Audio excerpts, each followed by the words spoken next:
Good afternoon, ladies and gentlemen. Welcome to Club ADCN. Welcome to ADCN's Jury Talks. My name is Dinesh Shonak. I'm the managing director of the club. And together with some wonderful speakers, today we'll reflect on craft, all the craft categories of this year's Dutch Creativity Awards, the Lammers. First of all, we'd love to congratulate again all nominees and winners across all craft categories. There have been a total of 19 Lammers distributed over all kinds of crafts, from film crafts all the way to strategy, sound design, music, and so forth. The Lammers not only symbolize and celebrate the best ideas, but also the craft makers, because without the craft makers to bring these ideas to life with their passion and their skills, these ideas would be basically valueless. So today we'll look at a number of craft categories. First of all, 4 film craft categories, and later on we'll look at animation and motion, which obviously also builds on illustration and graphic design. Our first expert and speaker for today is a previous winner of 2 Lammers in 2018. She was one of the jury members in the film craft jury for this year. She's a film director who works for Pink Rabbit, and we're delighted that she's here today to review all the feedback from the jury in 4 film craft categories. So please welcome Basha de Bruijn. Thanks for having me. So, first of all, maybe tell us a little bit about yourself. When and how did you start as a filmmaker? That's a long story, but I think my first vivid memory of me making any kind of film was actually with Judith Rosenstein. She's a producer at Hassasa, and we were in high school together, actually. Mm-hmm. So we made it was like sort of MTV, The Crips sort of video, and we made it, and I think I edited it myself, and I think that's where the love of filmmaking sort of started. So. And what was there a key project that sort of kick-started your career as a film director? Well, I've been a videographer for a long time, actually. So I don't think there was one project that really kick-started it. But I do know, I remember when I saw the Lacoste The Big Leap commercial. I think I was 20 or 19 when I saw it. And when I saw that, I realized that I wanted to become a commercial director, because I thought it was amazing that within 1 minute you could sort of blow people's minds with a commercial. So I think that was sort of a turning point for me. Nice. So this year your jury was composed of a variety of people, film directors, editors, cinematographers, art buyers, creative directors. What in general for the jury session, what was the goal of the jury? So what have you been looking for across all categories in terms of craftsmanship? And then later we'll dive a little bit into each specific craft. I think overall we were looking for how the craft elevated the it's a lot of smoke and mirrors here, people. How the craft elevated the creative idea. So there is a creative idea, we have to work with that, but how did the craft elevated the idea? I think that was sort of the general takeaway, so let's have a look at so you judged 4 categories: film direction, cinematography, editing, and the all-new Young Directors Award, which ADCN started in partnership with Videoland. Great award. Where shall we start? With cinematography? Cinematography? Yeah, sure. So let's say within cinematography, how does the jury, or how did the jury define craftsmanship or the elements of great cinematography? Yeah, well, it's always hard where to look at, because there are so many things that sort of count when you judge a piece. But I think we look at how the framing helped the story, the lighting, like the overall sort of vision from the cinematographer to help to make the vision of the director come to life. Mm-hmm. I think that's, what we were looking at. But it's so many things, and it's the overall feeling of seeing or finding something great within the cinematography that really stood out because. Yeah. So we'd love to discuss for each category a project that you think is an interesting piece to discuss and learn from. Yeah. Which one would you like to pick for cinematography? Sexorcism. Yeah. And for me, like we've seen all the work and we've seen a lot, and I think for me personally, it stood out in a way that when I saw all the videos, this was one of the ones that I really vividly remembered. Mm-hmm. So, why? What do you remember about it? I think because it was so bold and so rich in texture and in framing and in the use of color and the use of light, and it was something new, something fresh or new. I mean, you can really tell the references they used, but I think still it was a really bold move to push it this far, and I think And how do you think this, in this case, the cinematography elevated the idea, or how did it? Well, actually, I think we all, within the jury, we all agreed that the cinematography was the force, like it was the pillar of this film. So the cinematography was like leading for the whole film, and so I think that was why we chose to celebrate that boldness and that kind of. Yeah. And if you look, maybe looking back at some of the other work in cinematography, what could the makers maybe have done better or more differently to also get to the next level in that craft? What was sometimes missing, or what do you wish for as a jury? I think it's something, but I think that's for all the categories and something personal or something that comes from within the craft maker that adds another level on top of what's already there. Yeah. And I think creativity is something so personal, and it can only thrive from within. So I think here something shined through, and I think that's what we were looking for.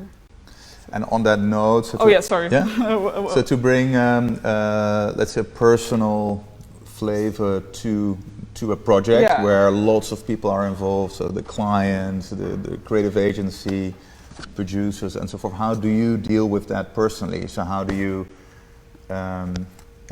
protect sort of your personal vision in the creative process with all these people on the table to decide?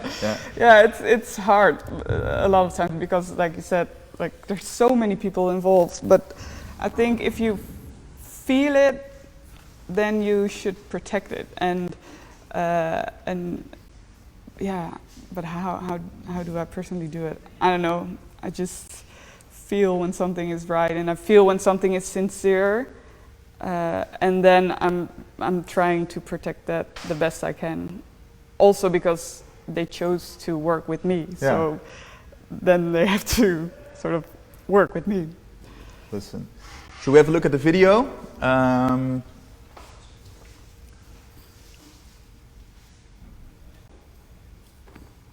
Let's see. Is the sound on? Great.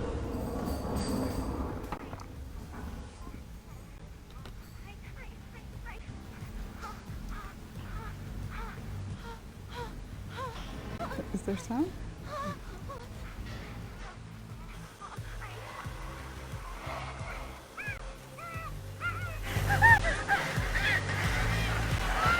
Everyone agrees on the fact that it's quite bold. Yeah. But yeah, I think the framing and the texture is just really nice. I think because it's not a big budget film, No. but they got everything out of it that was there, and I think that's really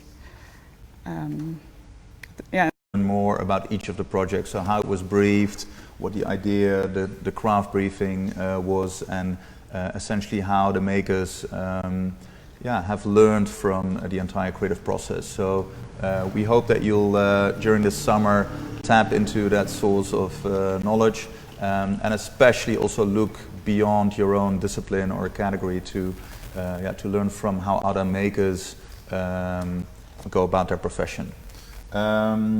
On to the next category, film direction. Yeah, film direction. Yeah. So the project that you chose is Welcome to the New West. Yes. For Wrangler. Yeah. We're sorry if you hear any noise in the background, but the neighbors are building next door, so we apologize for that. But let's talk about this project. Yeah. Why did you award it? Well, I think we all agreed that the director made every right choice. So the casting is amazing, the locations are amazing, the cinematography is amazing. So I think throughout the whole process, all the right choices were made, and it's just really well crafted. I think it's an amazing piece. And I think there was a long discussion whether it should get silver or not. Yeah. But I actually wasn't there in the discussion because it was in another discussion about how we would divide all the lamps. All the different lamps. Yeah, and I was involved by one of the others. So I wasn't there at the actual decision-making no, moment. but I think we all agree that it's just a really well-crafted piece, and you can almost smell the New West, and you can hear it, and when you're watching it, you're there with them. So Yeah. I think, and as a director, it's because it's also, everyone knows the original Wrangler movie of Jonathan Glazer. It's already more than 10 years old. That's crazy, but those are large shoes to fill, and also, I think making your own twists to it is really, then you really own your craft in a way. But then on the other hand, it's something that's been done before. So how original is it? So yeah, all those kinds of things are. And from a craft perspective, is there anything that you feel they could have added or done differently? I don't think from a craft perspective. Maybe it's more of a the creative idea perspective, and as a director sometimes you can be involved with that, and maybe they should have come up with something a little bit different than the original Follow the Yellow Brick Road, and this is a sequel, a really well done sequel, but maybe there could have been a new idea. But then on the other hand, I mean, it's really well crafted. And so across film direction, which is often, it's a big category in the sense there's so much wonderful work out there. What are any other observations that you had as a jury, coming also from the different angles of the jury members, about the state of film direction, or what makes film direction at this point in time really great in the Netherlands, or how we can move forward? Yeah, well, I think the thing we all sort of felt and saw was that there's a lot of copying, and a lot of films sort of had the same look, and a lot of directors are really sort of form is their like everyone is doing form, but I think a great director can look beyond the form and use the form to elevate the story. Yeah. So I think maybe that was sort of what we all felt, like a lot of directors choose form over content. Yeah. And I think we all want to see it the other way around. Like, what do you want to tell and how do you use form to tell the story instead of something that just looks very cool. So yeah, I think that's the overall takeaway. Yeah. All right, thanks. Let's move on to the next category, editing. Yes. I remember, at least from my personal experience working on the brand and client side, that sometimes it's quite unclear to many people on the client side what all the different roles bring to the table. And for example, editing sounds almost like a very technical part of a film, where I think a lot of people on the brand side underestimate, the key function of editing in bringing together film direction, music. Editing is where everything comes together. Yeah. So yeah. Which project did you select in this case? It's called The Heart of Sport. Am I right? Yeah. Yeah. And actually, this was one of my favorites. Why? Well, because they told the stories of the characters in such a nice way and clear way and an exciting way. And although the form itself, like all the mixed media and everything, isn't something new, but the way they portrayed the characters, for me, was really crafted, and I think, it just really stood out. And also because it's a series, and all the individual films were on the same level. That's also really hard to accomplish, I think. Let's have a look at one of them, or maybe we can play it.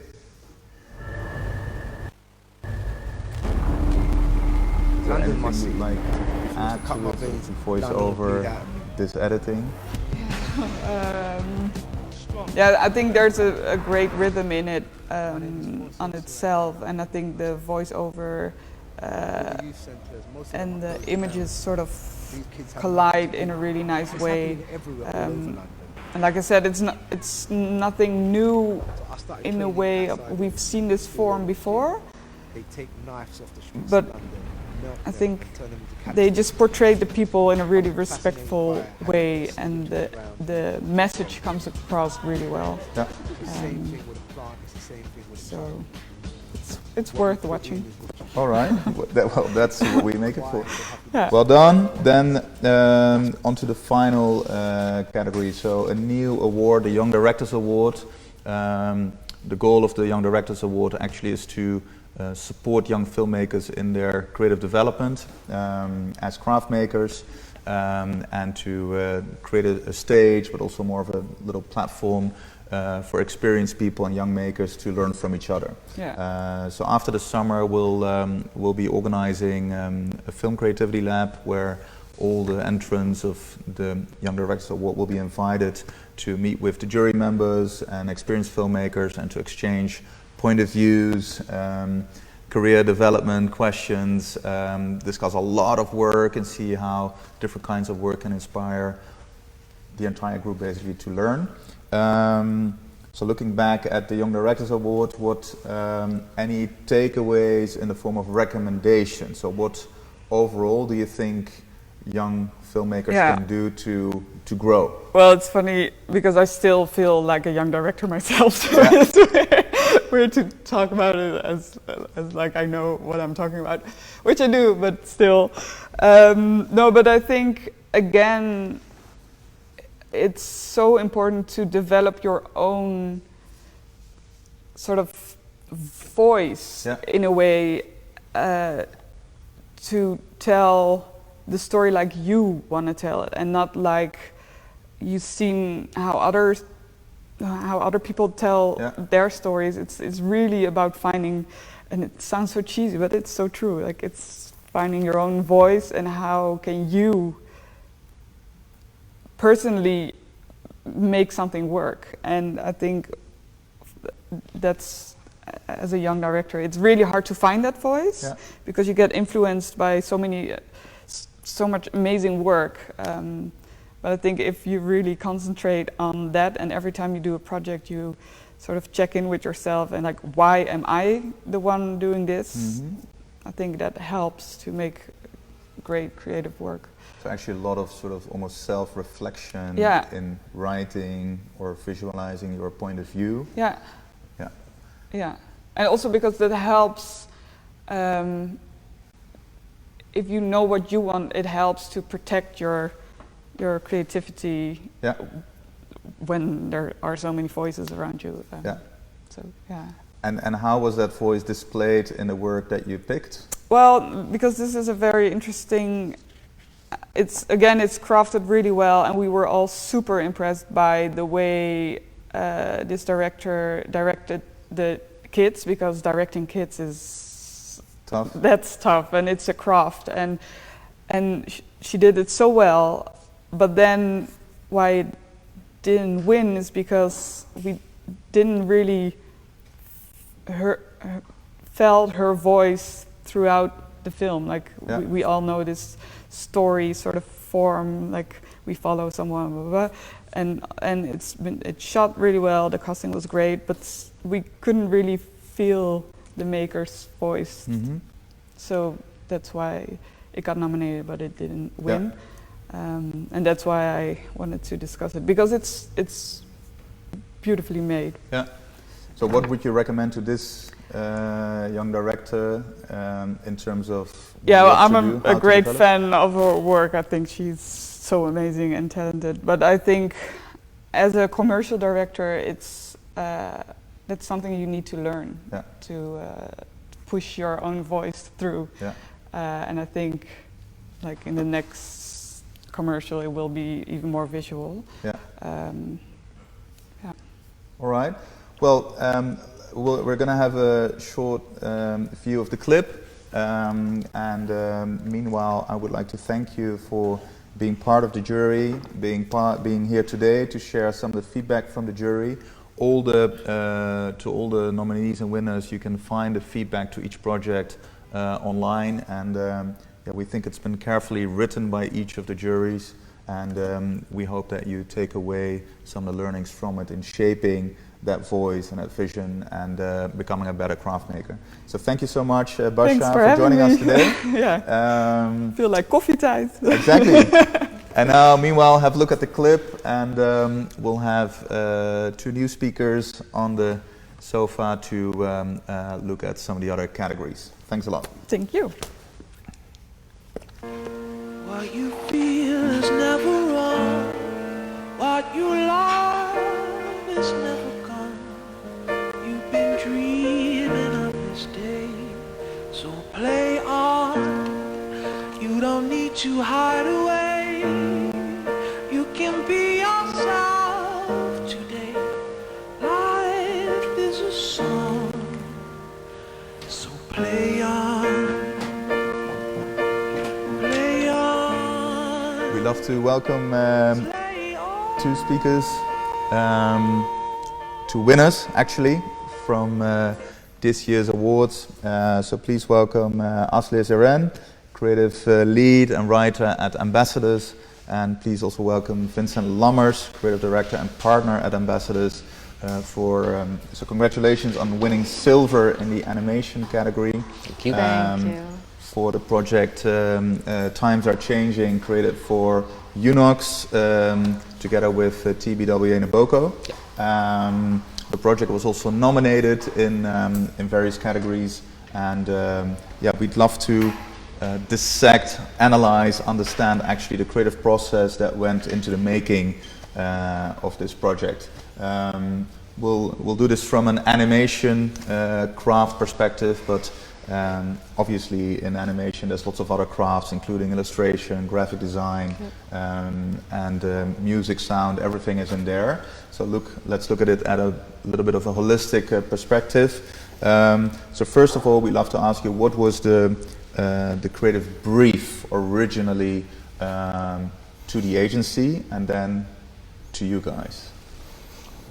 I can touch upon that a little bit, I think.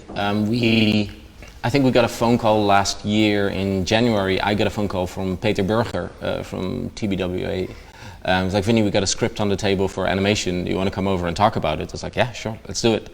And then he sent over the script, and it was for Unox.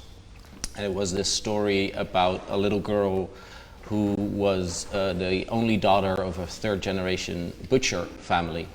And she was sent out to do groceries, and then she saw in the supermarket the vegetarian smoked sausage from Unox, and she secretly bought that one and then changed it around, and had her dad sort of trick her family, and her dad found out, but he was okay with it.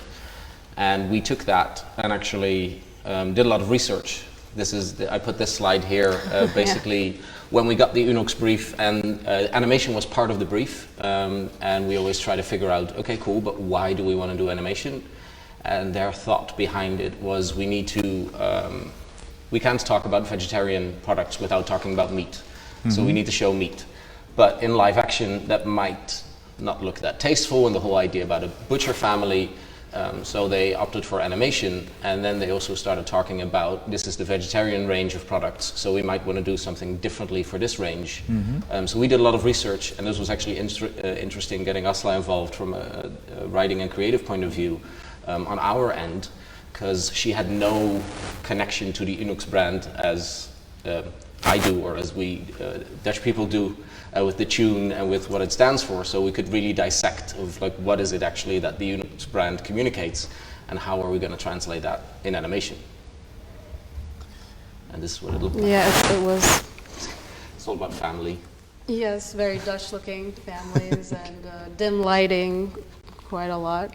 But what I learned was also that Unox sausage itself, the meat version, is such a signature thing in Dutch culture. So that was also a little bit of a challenge to break. So you're just like, okay, they're known with those meat sausage thing, but now they're trying to bring this vegetarian and has to have the similar effect.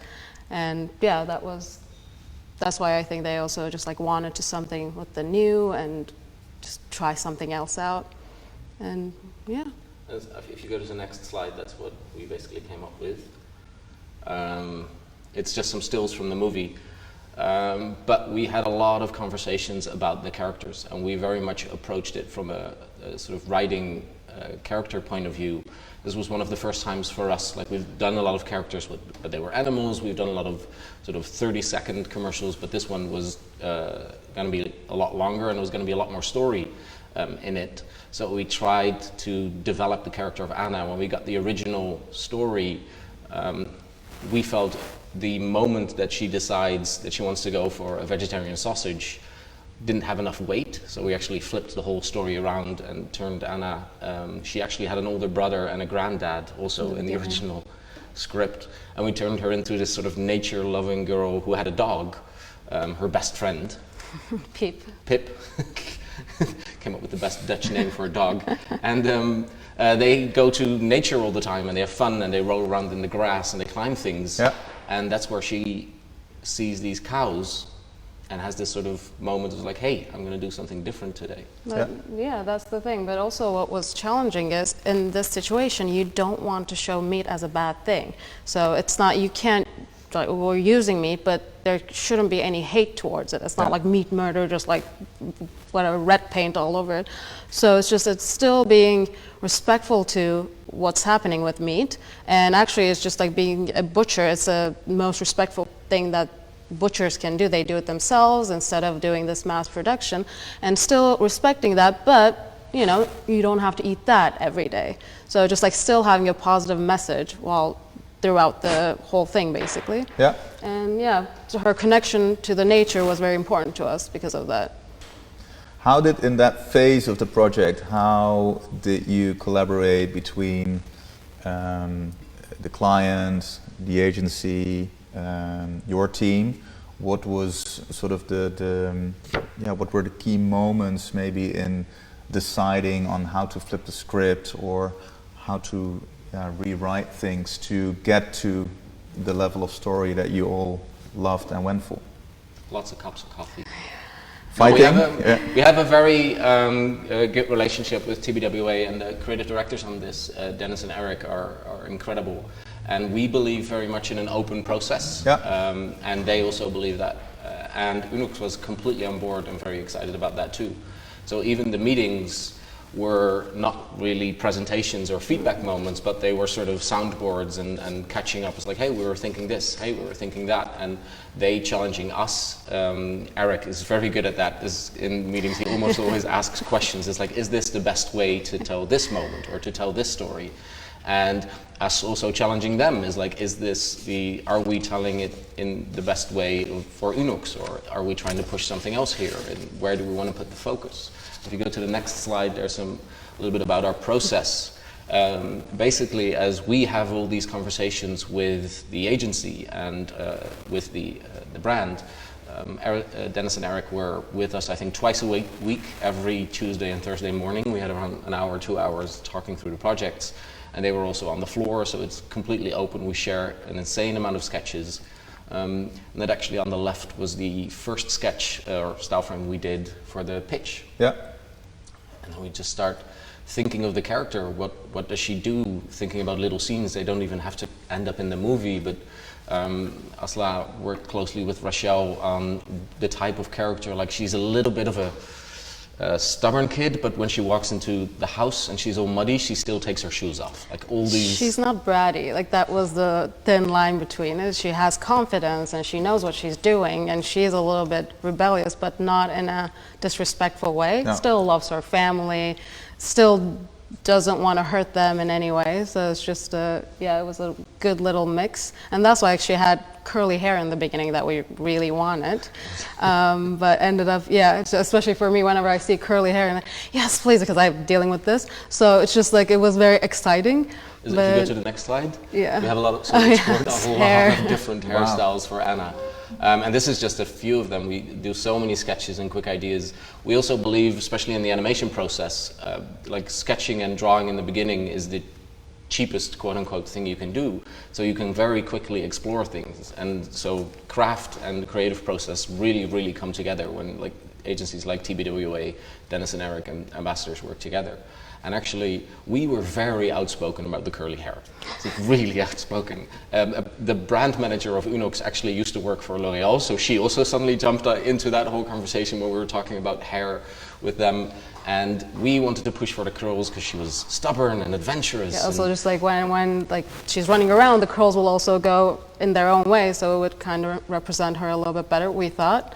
And then Dennis actually, in the form of a question, again, very, very, very good point. I'm still very impressed by that. But he at a certain point said, "Is like, I really get where you guys are coming from with the curly hair, and it makes so much sense for this character. But if we think about the story, if we make her too adventurous and too outspoken in the beginning, it's not that special that she's trying to trick her dad into eating the vegetarian sausage. Like, you would believe she would do those kind of things if she is this confident type of character. But if we make her a little bit more insecure or feel more timid and intimidated in the beginning and has her hair in front of her eyes, that was actually one of the things that the marketing manager, because her daughter has similar hair. Like, she actually brought the daughter and she's like, this is how they look, this is how the hair is. So just like, okay, Rachel was just like, okay, exactly like this. Yeah, so in the end it was her hair mostly. Yeah. And she was exactly just hiding actually behind that little piece. But again, about balancing who she is. So from a character design perspective, the idea was for people, for the audience, to be able to relate to someone who's maybe also insecure about big changing shifts, like shifting from meat to vegetarian food. Also being a little girl, and she respects the family, so she doesn't want to disobey them or be this little bratty creature. So she still wants to try to, but she cares about things so passionately, so she tries to balance them out. And we did that in so many ways. I'm not sure what the next slide is, but let's have a look. Oh, this is small. So we wanted to keep the granddad alive, even though we didn't put him in the story in the end. And that's like little things this film is filled with. Is so the dad is very much about tradition, and that's also the relationship he has with his daughter Anna. Is they love each other very much, but they don't completely understand each other. And he's a third generation butcher, so every time you see the dad in the butcher shop, his granddad is looking over his shoulder, as if sort of he's always there. So he's on the wall, there's prizes on the wall, there's cute little family photos. There's like this little newspaper thing that is like that they actually won an award, and our wonderful illustrator Rochelle actually wrote an article. She's like, I'm gonna write. She's like, no one's gonna see it. I will write it. It's real copy. It's and real. copy, It's yeah. real. Exact in Dutch. Just the whole little article thing. If we go to the next slide, I think. Oh, this is also about putting things in service of the story and the characters and what we're trying to say. Unox is very much known for their tune, the Unox tune, yeah. and that had to be in there, of course. So building towards that tune, and we actually recorded it with a violinist and the mouth harp player. And in the end, there's this moment that the dad knows he's eating a vegetarian sausage and takes a bite, and Anna sort of looking at him is like, oh, how is he going to react? Like, is he going to get angry? Is he going to accept it, this or that? And then he gives the smallest, tiniest wink because his son and his wife are not noticing it, and she's relieved, and then the tune kicks in. And how that ended up playing in the edit, we didn't actually make a conversation out of this, but we just sort of sneaked it in there suddenly with the presentation when we showed the final music. Is the first 3 notes of the tune da, da, da, are on these 3 shots, and we had the mouth harpists play them in a little bit in doubt, so it sort of starts a little bit slower than the original tune does to build that tension. Like he's eating, he's thinking. You look at Anna, it's almost played out as a western in 3 shots, like close-up of Anna, what is he doing? And then a close-up of him slightly pushing in, and then he gives a wink, and then the tune kicks in and it swings, and there's this Unox moment of them all on the table. So using music, design, everything to sort of get that story across. But I think the next one is the one where we talk about the relationship with Anna and her dad. Should be the next one. Or previous, did we skip a few? If you go on back, maybe? There's no more slides. There used to be 7, then this was 4. Anyway, talking about the relationship of the dad and Anna, we had a lot of conversation about, we want to show them loving towards each other, but also a little bit complicated. Like, what are they, I think it's the second slide. Oh, no, anyway, it doesn't matter. They want to show them loving. And he works in a butcher shop, so he has gloves on, and it's very corona-proof, actually, if you think about it. And she comes in, and we came up with the thing that he does this weird thing with his elbows, because he can't touch her head, and it's this awkward thing that no one does, but it immediately is theirs. Like, it's how they interact with each other. It's just because he's this big man who has a huge heart, but doesn't know really how to show it. And just loves the little girl, loves Anna. So it's just like, it's a little thing that they share, and we thought that would make their relationship extra special. And you understand that awkwardness, the just trying to communicate, love each other, kind of that in-between situation. And we thought that was very fitting, and we wanted that to actually symbolize throughout this whole process. That's why we see the cows doing that in the wild. Yeah. So it's just like a little repetitive thing. So that actually makes Anna understand how she's going to do what she's going to do, and that's how we tie everything in. Yeah. Because that's basically what happens is we see Anna come in the butcher shop, the dad does the weird thing with the elbow, then Anna's in nature and she sees a cow sort of touch the head of a calf, sort of also on the head, not with an elbow of course, but with her nose, and she has this sort of, they're also animals, we can really make a big deal out of it, but we had it like that. And then afterwards, when Anna secretly switches around the sausages, it's that one, yes, the previous one. That one is, yeah. When Anna switches around the sausage, he sort of comes up behind her and wants to say, hey, how are you doing? And she sneaks away, so he can't finish his hello, and that's when he knows, is like, hey, there's something off. It's like, we're not doing our thing. This is what we do always, why aren't we doing this? So that's it. So if you look, back at the original goal of the brand team with this film, the idea and how you brought it to life, how did that align, and what was in the end the audience response to this film? What kind of feedback did it get? What I think kind of results did it give? Well, silver. should have been gold, silver. But the But for the brand and for the I think it was a great success. Yeah. I can't say much about it, but it's still alive. Like this wasn't the last we will see from Anna, and it's there was a great response in capturing that Unox feeling and something that is so recognizable, like the table, the red pan, that whole family feeling, but in a new, refreshing way for their vegetarian range. And Everyone was very happy with it. Also, throughout the process, we went step by step with everything and just like sitting down, brainstorming, and then showing it to the client. It was such an organic way to do it.